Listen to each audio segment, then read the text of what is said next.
Hi everyone, this is Kami Games, and welcome to the Indie Game Backlog. This week, we will take a look at Nova-111, a game with the unique idea of mashing real-time and turn-based strategy elements together. This is by the developer Funktronic Labs and released on Steam in August 2015. In Nova-111, you pilot an orange vessel with the ultimate goal of reaching the end of the level to progress to the next area. Along the way, you will encounter enemies and environmental hazards, but the kicker here is the previously mentioned merging of real-time and turn-based elements. Each move on the grid causes one turn to pass, and the most basic enemy encountered also moves and attacks in a turn-based fashion, with a visual tell which you can use to evade their attack. Directly moving or bumping into an enemy deals damage. However, as different types of enemies are introduced, the game gradually incorporates real-time elements as well. There is an enemy which latches onto your ship with vines once you are near, and it sends out a slow-moving, pulsing orb that travels towards your ship through the vines. This orb moves in real time, and when it does reach your ship, you then take a point of damage. The solution here is that once the enemy latches onto your ship, you have to quickly dispatch of said enemy in order to get rid of the vines.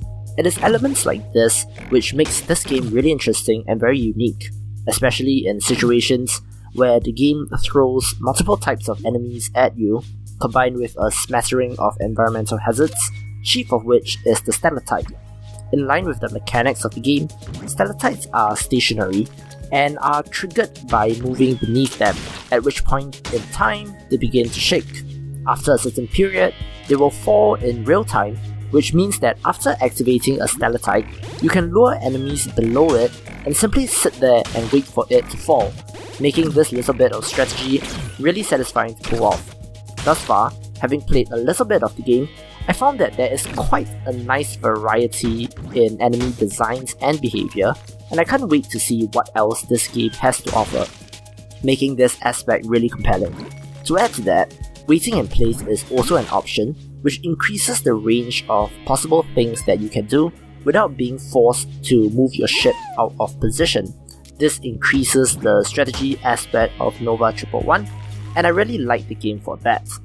On top of the basics, you are also able to find upgrades for your ship through exploring and finding treasures on the map. Upgrades range from simple things like an increase of maximum health to a gel bomb which damages and stuns all enemies around you. You even obtain a laser beam relatively early on, which you can use to damage enemies from afar, with this being especially useful when confronting an enemy covered in spiky armor. Once used, this laser is on a cooldown, which recharges after a fixed number of turns. There are secret areas to explore, which usually grant you some form of reward like an additional scientist or an upgrade treasure, and at the end of the world, you are given a letter grade based on the number of turns taken, the total time taken, the number of scientists rescued, and the number of secret areas explored. I like the look of this game, which gives off a whimsical vibe to me. Assets used are colourful and have a wonderful cartoony look to them. The writing in Nova-111 is serviceable, with the main character named Dr. Science offering various quips throughout your journey. The story itself is a little light, with the gist of it being that the scientists have messed up the world due to some grand experiment, and it becomes the objective of the vessel to find and rescue all 111 scientists, hence the name of the game. One complaint that I have is with regards to the pacing in this game.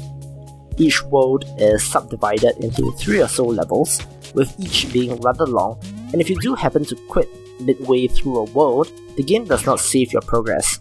I feel like potentially this can be a big issue for players that are unwilling to commit to the game and to sit and play for an extended period of time.